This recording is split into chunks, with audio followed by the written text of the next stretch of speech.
자, 안녕하십니까. 소준성 목사입니다. 2021년 2월 17일 수요 성경 공부 예배 하나님 앞에 드립니다. 우리 다 같이 먼저 기도합니다. 하나님 감사합니다. 오늘도 복된 또 수요일을 허락하여 주셨습니다. 또 하나님의 말씀 앞에 섭니다. 우리를 기쁘게 하시고 평안하게 하옵소서.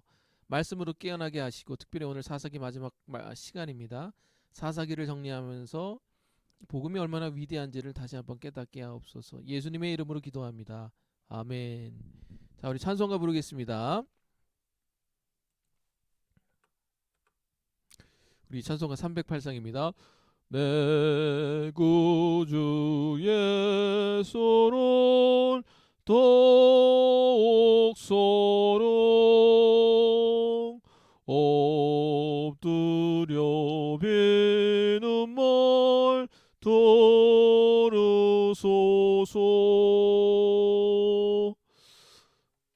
내 진정 소원이 내 구주 예수를 더욱 사랑 더욱 사랑. 이전엔 세상 나 기뻤어도 지금 내 기쁨은 오직 예수. 다만 내비는 말 내 구주 예수를 더욱 사랑 더욱 사랑. 이 세상 떠날 때 찬양하고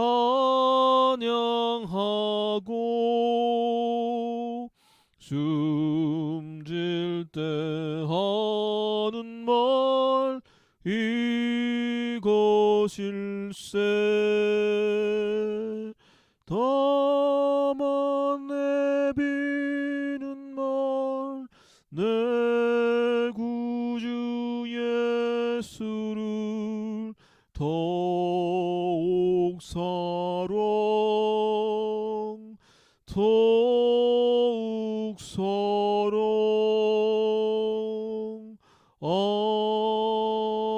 아멘.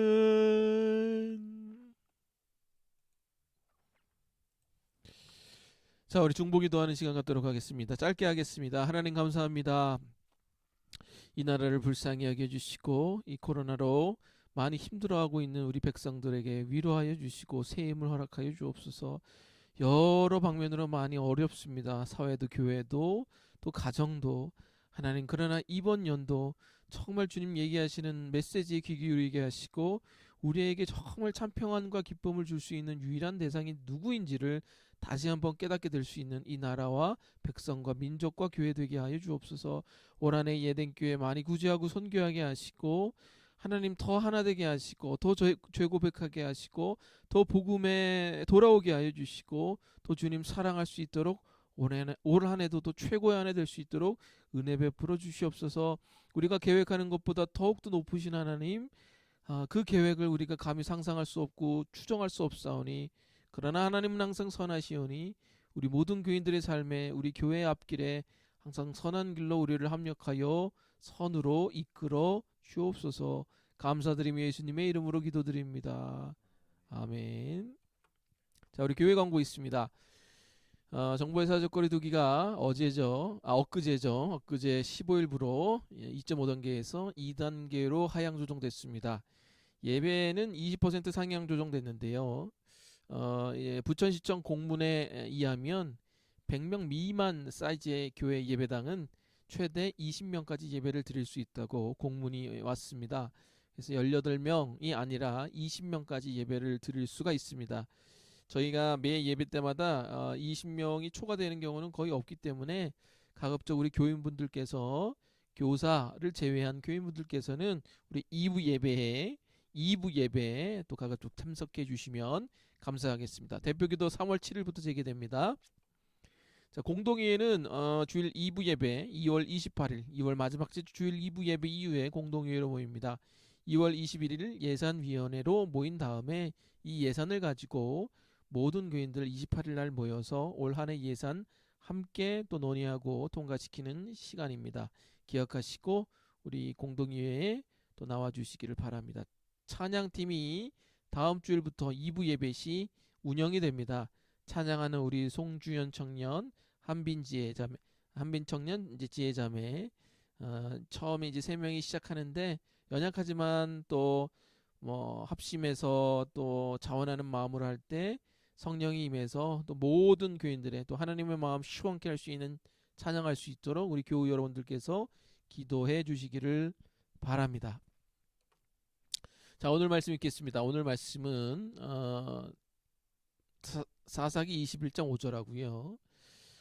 두 번째는 시편 말씀입니다. 시편 말씀 두 개 읽도록 하겠습니다. 먼저 사사기 21장 5절입니다. 그때에 이스라엘의 왕이 없으므로 사람이 각기 자기의 소견에 옳은 대로 행하였더라.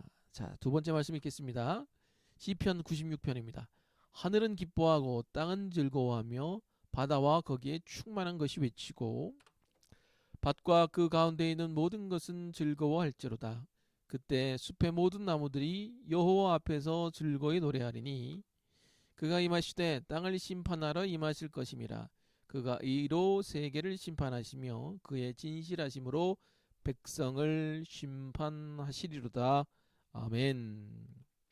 자, 오늘의 각선서 보겠습니다. 자, 오늘은 사사기 마지막 시간 총평하는 시간입니다. 정리도 하고 요약도 하고 하나님의 궁극적인 메시지가 뭔지 오늘 각순서 보겠습니다. 자, 첫 번째는 이스라엘의 왕이 없으므로 이 사사기에 어떤 일들이 일어나는가를 보고, 두 번째는 이 사사기가 궁극적으로 향하고 있는 우리에게 필요한 왕이 어떤 왕인가에 대해서 보고, 마지막에는 사사기 총평하고 적용하고 기도하는 시간으로 오늘 시간 갖도록 하겠습니다. 자, 오늘 그럼 사사기 좀 요약부터 하겠습니다. 우리에게 왕이 없으므로 여러 가지 뭐 표현들이 있는데, 그때 이스라엘에 왕이 없었으므로 라는 표현이 사사기에서 제일 많이 나오는 표현입니다. 제일 많이 나오는 표현인데 마지막 장 위주로 뽑아놨습니다. 이 사사기 17, 18, 19, 21 제가 읽겠습니다. 그때 이스라엘 왕이 없었으므로 어떻게 행하는지를 좀 보세요. 사람마다 자기 소견에 옳은 대로 행하였더라. 왕이 없으므로 이 가치 기준이 없다는 거죠. 뭐가 옳은지 뭐가 그른지. 자, 사사기 18장 1절 왕이 없으므로 그때 거주한 기업의 땅을 구하는 중이었으니 이는 그들이 그 이스라엘 지파 중에서 그때까지 기업을 분배받지 못하였습니다. 기업을 분배받지 못한 이유도 왕이 없어서 그런 거죠. 그러니까 살 곳이 없다는 거고 정착할 곳이 없다는 거고 방향성이 없다는 거예요. 이것도 약간 어떤 심볼릭한 거죠. 거주할 곳이 없어서 이리저리 자기가 지금 어디서 살아야 될지, 어디서 정착해야 될지, 어디서 뿌리를 내려야 될지 모른 채 인생을 살아간다는 것을 얘기하는 겁니다. 자, 사사기 19장 1절 왕이 없으므로 어떤 레위 사람이 유다 베들레헴에서 첩을 맞이하였더니, 이런 일들이 마지막에 일어났죠. 도덕적으로 좀 문제 있는 일들이. 좀 외람된 얘기지만 인간은 돈이 있고 시간이 있으면 죄를 지을 수밖에 없습니다. 그거는 막 다 똑같아요. 돈 있고 시간 있다? 죄 짓기 딱 좋아요. 이 당시 이스라엘이 그랬어요. 돈 있고 시간 있고 가진 거 있으니까 딱 첫 맞이하기 딱 좋잖아요. 이게 이스라엘의 문화였고 세상이었다는, 삶이었다는 겁니다. 죄 짓기 딱. 자, 네 번째 보겠습니다. 그때 이스라엘의 왕이 없었으므로 사람이 각기 자기네 소견에 옳은 대로 행하였더라. 이렇게 사사기가 마감을 합니다. 자, 우리에게 왕이 없었으므로 볼게요. 자, 1번 사사기 저자가 이스라엘의 문제를 무엇이라고 얘기하는가. 계속적으로 반복되는 문구를 통해서 여러분도 확인했겠지만 뭐죠? 이스라엘의 모든 문제 안에는 왕이 없어서 이런 모든 문제가 발생했다 라고 결론을 내고 있습니다. 그러니까 이 사사기의 화자도 어떤 이 문제의 이 어떤 각 문제의 원인들을 다 어디서 찾느냐면은 영적인 것에서 찾는 거예요. 예. 왕이 없음으로 이 모든 문제가 발생했다는 거. 예, 상당히 영적인 접근이죠. 자, 두 번째, 이 사사기 화자는 무엇으로 해결 방법을 제시하는가? 영적으로 문제를 찾았으니까 영적으로 해결을 제시를 해야죠. 이들을 온전하고 완벽하게 다스릴 왕이 나타나는 것밖에는 방법이 없다는 거죠. 그러니까 왕이 없는 백성이 얼마나 뒤틀어지고 꼬여서 이렇게 도태되는지를 이 사사기에서 보여주고 이게 반대급부적으로 또 우리에게 보여주는 게 뭐냐면은 정말 이 온전하게 우리를 완벽하게 다스릴 완전한 왕만이 이 사태와 문제를 해결할 수 있겠구나라는 어떤 희망적인 소식을 계속적으로 이렇게 암묵적으로 전하고 있습니다. 자, 보겠습니다. 어떻게 사람들이 문제였나? 세 가지죠.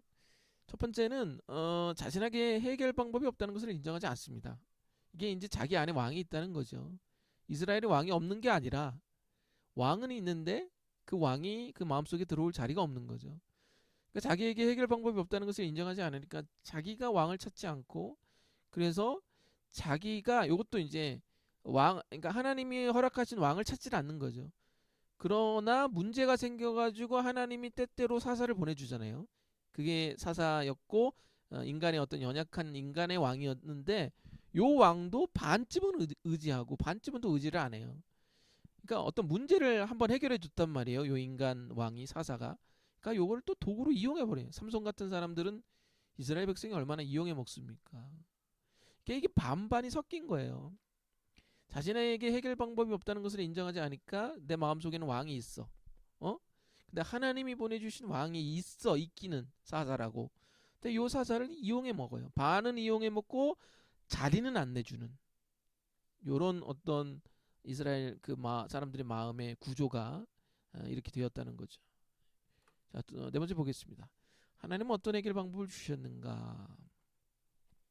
자, 좀 전에도 얘기했지만 하나님의 성품을 부분적으로 갖고 있는 사사들을 그때마다 내려주셨다라는 겁니다.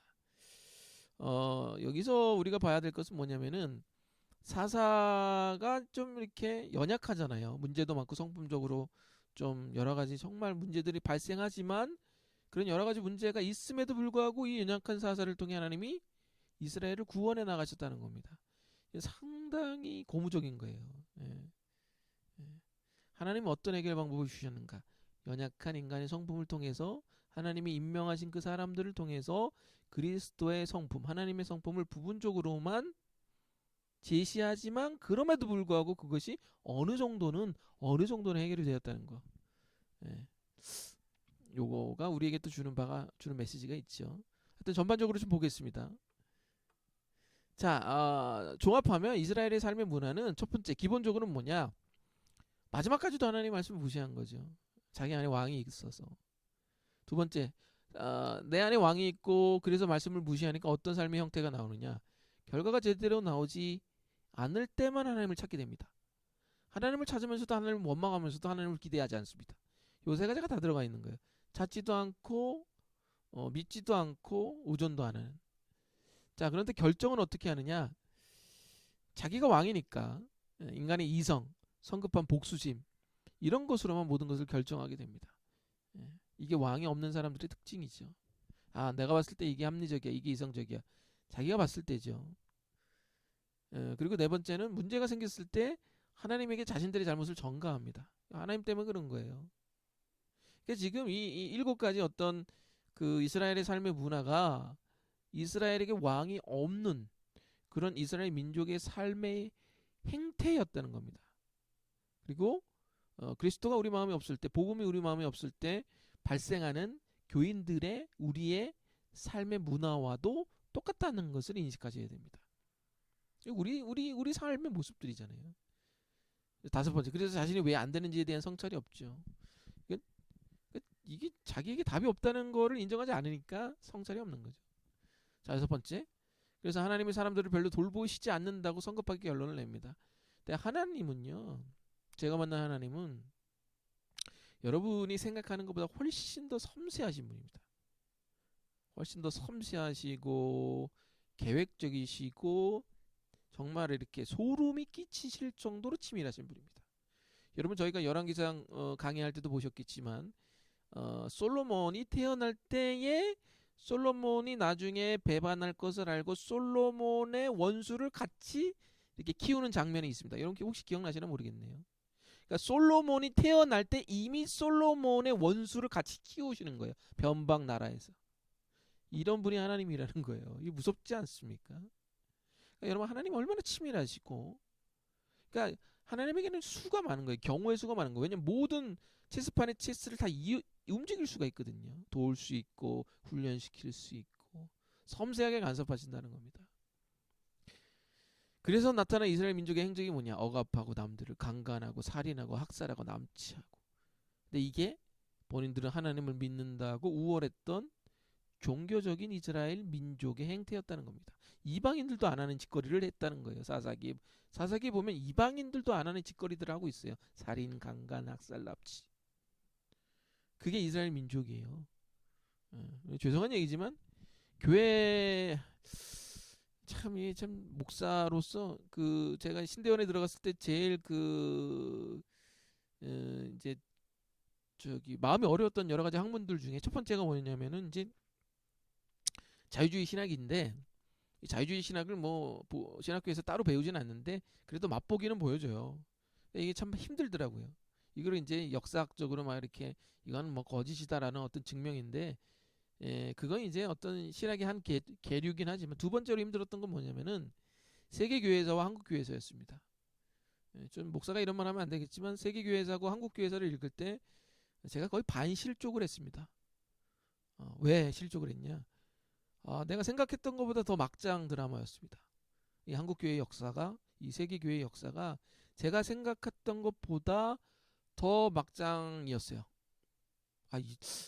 뭐 어느 조직이나 어느 단체나 그렇지만 이거는 좀, 물론 교회가 역사적으로 좋은 일도 많이 했고 하나님의 영광을 드러내는 적도 많았지만 뭐 교단이 탄생하는 거, 정말 교회적으로 어떤 일이 있었다는 걸 보면은 정말 상상 그 이상의 일들이 일어납니다. 그 이유 중에 하나가 뭐냐면은 오늘 이스라엘처럼 살았다는 거예요.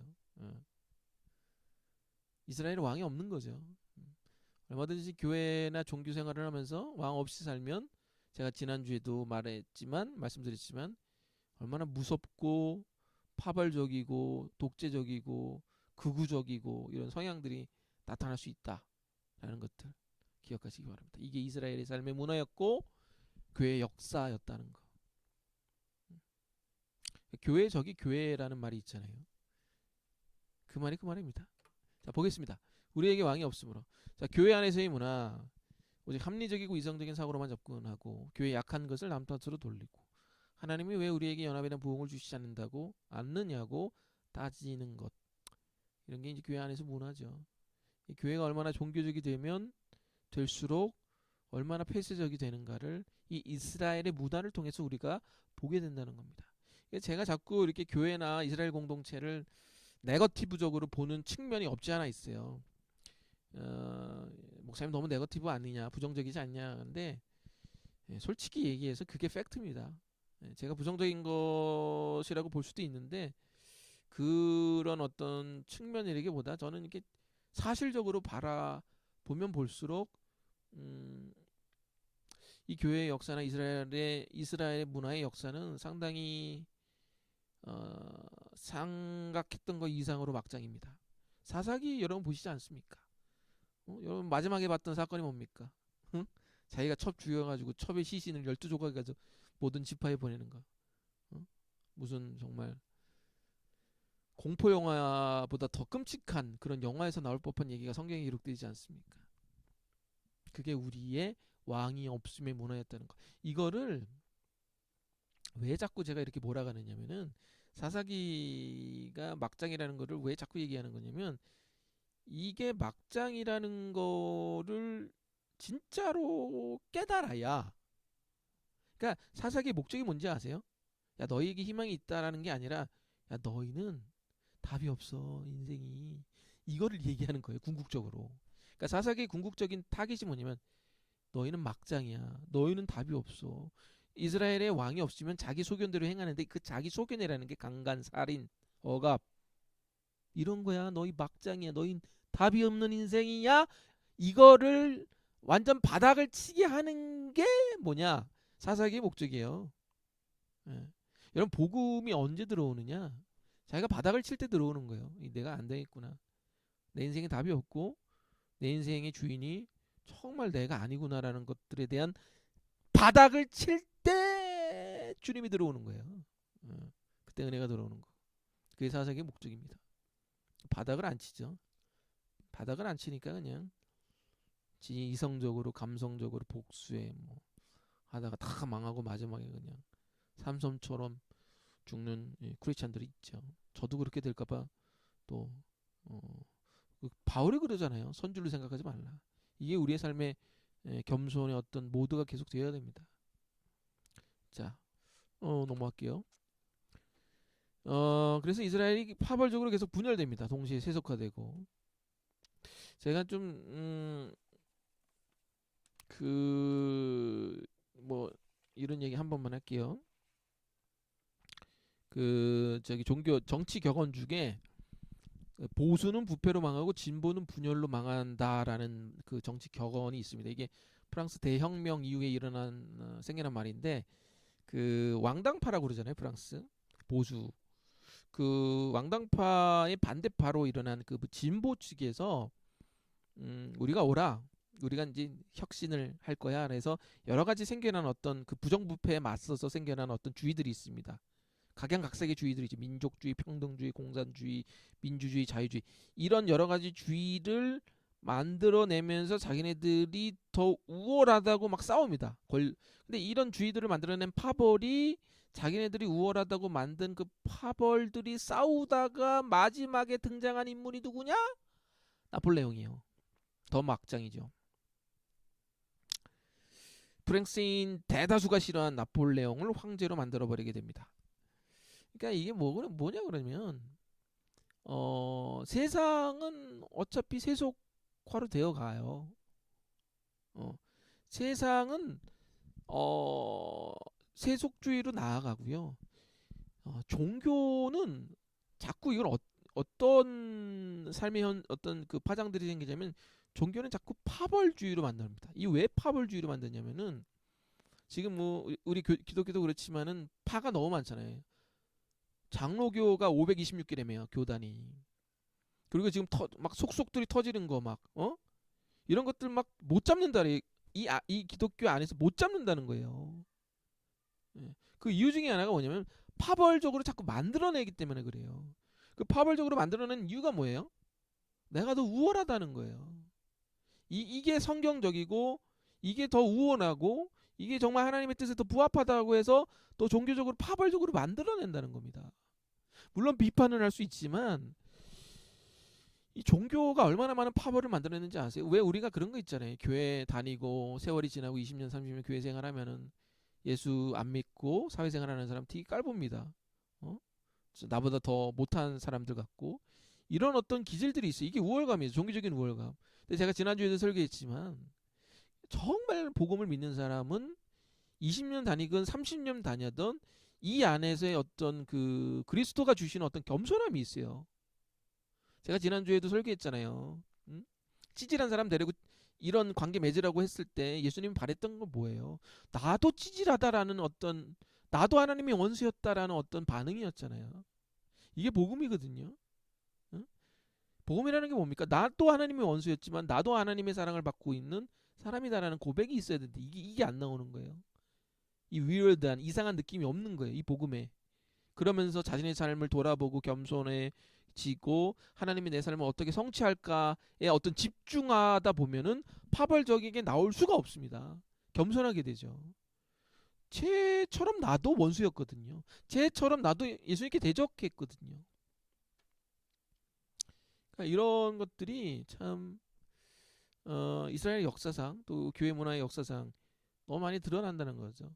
세속하는 동시에 어찌 보면 이 세상을 자꾸 파벌화 만드는 복음은 하나 되게 만드는 거거든요. 우리는 복음 안에서 다 하나다라는 게 아니라 교회가 오히려 파벌화를 만드는 중심 그 선두 주자에 있다는 거는 교회가 얼마나 종교화가 되어가고 있는가를 여실히 보여줍니다. 그래서 우리가 보여줘야 될 것은 뭐냐면은 사람들은요, 잘 들으세요. 종교하고 복음 구분이 안 돼요. 여러분도 제가 보면은 종교하고 복음을 아직까지도 구분하지 못하는 사람이 수두룩합니다. 똑같은 거 아니야? 이렇게 얘기를 해요. 제가 지난주에도 얘기했지만 예수님이 항상 얘기하는 게 뭐예요? 인간은 세 가지 부류다. 비종교인, 종교인, 복음을 하는 크리스천. 그거 평생 얘기하다 가신 거예요. 교회 다니는 사람 치고 복음을 제대로 아는 사람 없어요. 목사 중에도 복음을 모르는 사람 수두룩합니다. 복음이 뭔지를 몰라요. 복음대로 사는 게 뭔지를 모르고 복음대로 설교하는 게 뭔지를 몰라요. 그러니까 인본주의적인 설교가 나오고 윤리적인 설교가 나오고 도덕적인 설교가 나올 수밖에 없는 거예요. 그러면 교인들이 그 설교를 듣고 양심의 가책을 느끼는 거죠. 양심의 가책을 느끼는 게 아니라 아멘을 해야죠. 맞아. 나는 원래 이랬어. 그래서 나는 오늘도 주님의 능력이 필요해. 복음의 능력이 자꾸 매주 우리를 살아나게 하는데 매주 양심의 가책이 나오니까 교회 오기 싫은 거예요. 이게 크리스천의 문화였고 교회의 문화였고 이스라엘의 문화였다는 거. 더 얘기하면 또 너무 깊이 빠져버리니까 나가겠습니다. 자, 그래서 그 사사기가 궁극적으로 드러내는 방향은 우리에게 필요한 왕이 있다라는 겁니다. 어떤 왕이냐? 읽어보겠습니다. 이스라엘의 유일한 살 길은 해결 방법이 우리에게 없음을 알고 우리를 다스릴 왕을 찾아 그분의 통치 안으로 들어가는 것뿐입니다. 자, 그렇다면 우리에게 필요한 왕이 어떠한가 볼게요. 우리에게 필요한 왕의 모습은 이렇습니다. 부르지 않아도 오는 구원자. 왜? 인간은 진심으로 하나님 찾지 않기 때문에. 그러니까 하나님이 안 거예요. 얘네들은 부르질 않구나. 그래서 하나님 먼저 다가가신 거고 자기 백성을 선택하는 구원자. 왜? 우리가 그런 왕을 구하지도 찾지도 선택하지도 않거든요.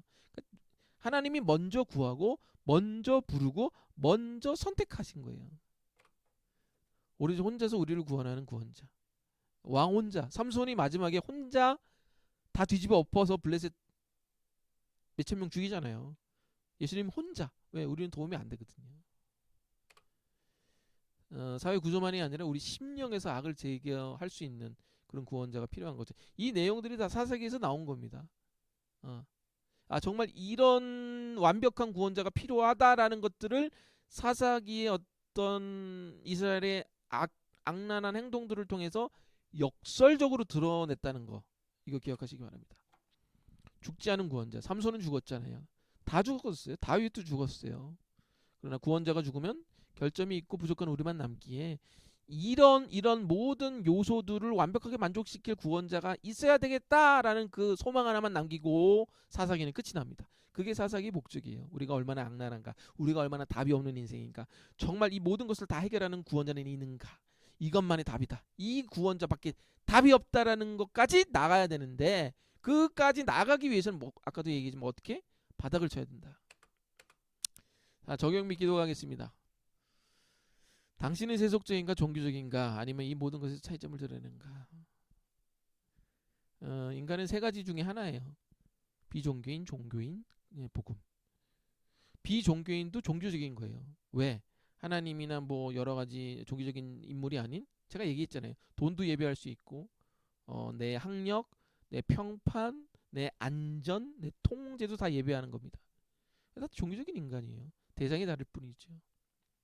이 모든 것에서 우리는 차이점을 드러내야 되는 거예요. 그게 크리스찬이거든요. 근데 이스라엘은 여전히 차이점을 드러내지 못했어요. 종교인이었어 이스라엘은. 그러나 죄송하지만 종교인인데 더 세속적이야.